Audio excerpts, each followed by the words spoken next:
Hello amiable viewers, and welcome to Animal World, our co-inhabitants. On today's program, we present the conclusion of a three-part series featuring Sonia Fitzpatrick, one of the most widely recognized and respected telepathic animal communicators in the world. She has worked with clients from around the globe, including Hollywood actress Tori Spelling and vegan talk show host and actress Ellen DeGeneres, and is the author of several popular books including What the Animals Tell Me and Cat Talk, The Secret of Communicating with Your Cat. Miss Fitzpatrick also hosts a weekly call-in radio show called Animal Intuition on Sirius Satellite Radio, and previously hosted a series on the television channel Animal Planet called The Pet Psychic. The UK-born Miss Fitzpatrick currently lives in Texas, USA, with 5 dog and 12 cat companions, as well as a family of frogs.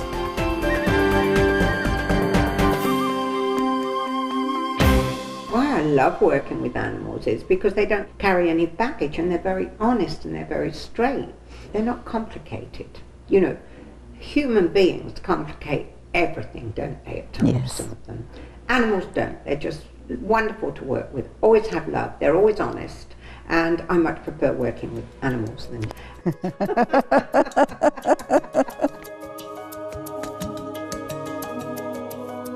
Let us now hear about the emotional lives of animals from Sonia Fitzpatrick.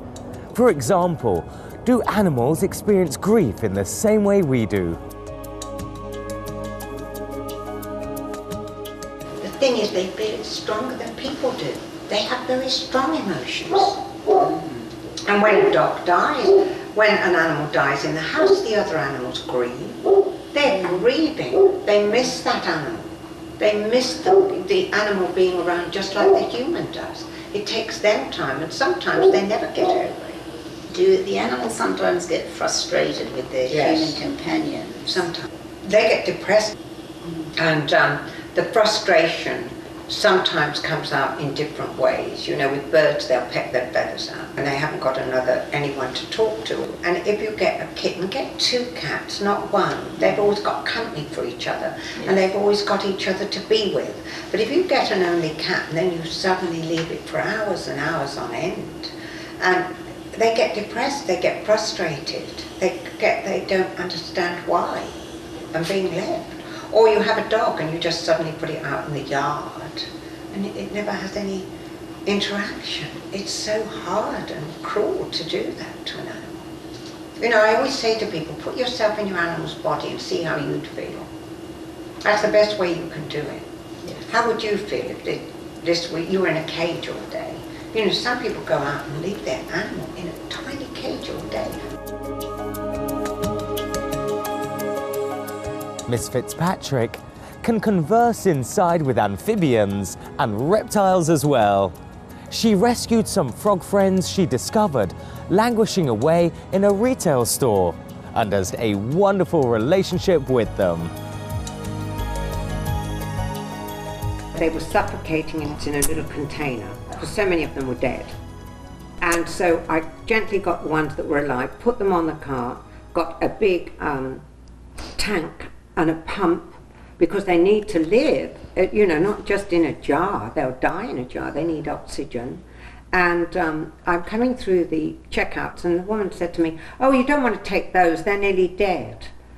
And I just looked at her and I said to her, that is why I'm taking them. I'm hoping that they're going to survive. No. And now I've had them 7 years. And they're a big part of my family. They live in my kitchen. I talk to them every morning. And they are intelligent and they have great love for each other. I mean, they've taught me a lot since I've had them because I'd never lived with frogs so close before. I'd always loved frogs outside, but I'd never actually lived with these frogs, and they came into my life and they're very important to me now. They love each other. I talk to them and they come up and they look at me, you know, they know when the food's going in. And sometimes I'll perhaps be rushing around and I haven't always fed them. You don't have to feed them every day. And sometimes if I don't feed them every day, they get upset about it. And I'll hear them telling me in my shower, we need food, so I will come and give them food. So, Yes. But when I'm living with the animals, I'm usually watching TV. They're watching TV with me. And they understand a lot of TV too. Your emotions and your feelings are going up when you're watching the films. And they understand it. Do you think being vegetarian or vegan, that's helpful in communicating with animals? Yes. Eating meat is dead meat. It's dead flesh. It holds you down. Spiritually, it holds you down. Yes. And I honestly believe that I wouldn't be as accurate and as good as what I do. I always say to people, it is not I that do this. I receive and transmit. I receive the animal's language. I can't take credit for that. It's just that I find that by not eating meat, that I'm lighter. To me, there's no difference between eating a cat to me than eating a cow. How do they help humanity, the animals? Well, all the time we see animals going into nursing homes, and they're helping people. They make people feel joyful when they stroke an animal. Their blood pressure goes down. They say people that have animals, their blood pressure is lower than people that don't have animals. So you feel the love. They're putting love out all the time, and they teach people to love. I think that's the incredible thing. People love their animals. Some people love their animals with a passion. They love them more than any other human being. And so therefore, they teach us how to love. They're constantly putting out love, and we feel love for them. So I think that's a very important thing, the fact that animals do teach us love, because that's what the universe wants. I mean, the Beatles wrote that song, all the world needs now is love, sweet love. And that's exactly right. That's the message that they give to me, to the world. Love is the most important thing. That's the message from the animals that they give out. Love is the most important thing, and it is. What can we do to help the animals? If we see an animal in distress, get out, do something and help it.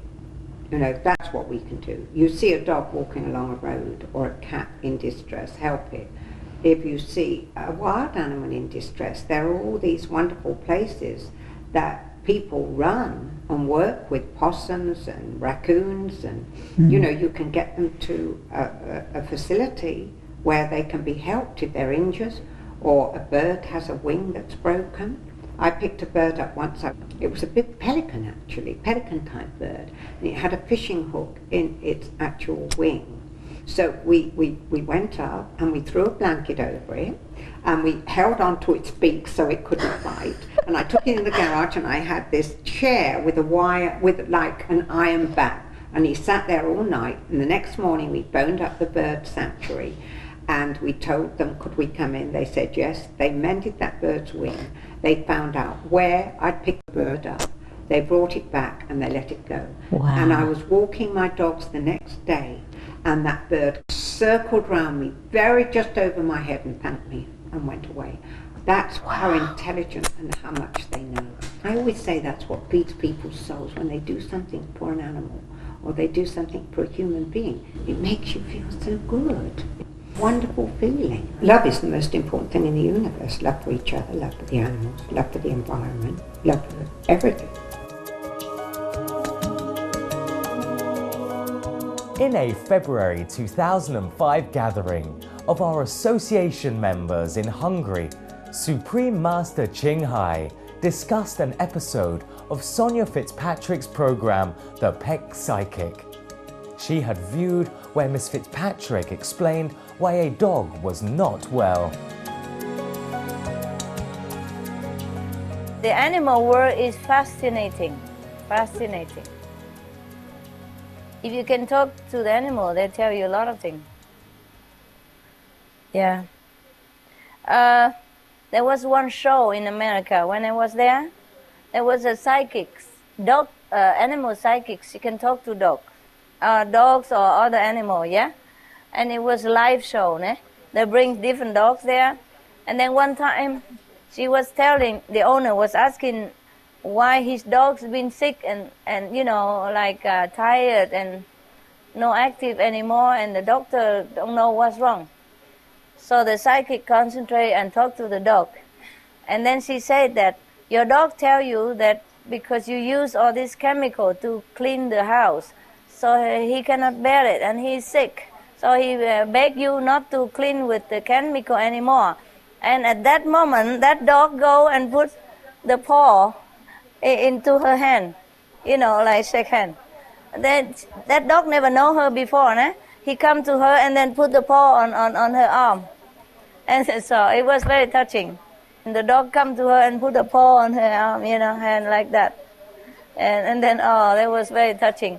At the moment she finished the sentence, he come and do that. And it's so obvious, you know. Yeah. Thank you, yeah, he was so happy.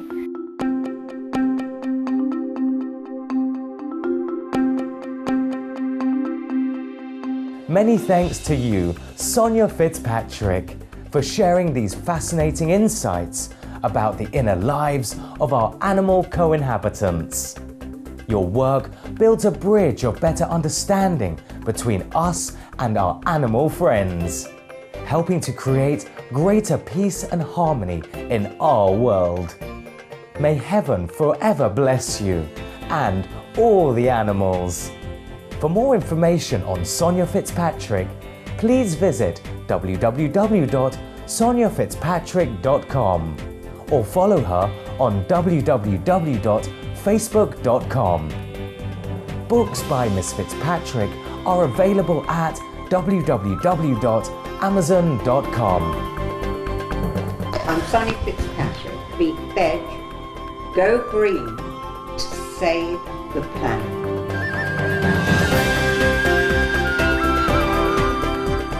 Thank you, tender-hearted viewers, for your company today on Animal World, our co-inhabitants. May all beings know true happiness in a vibrant vegan world.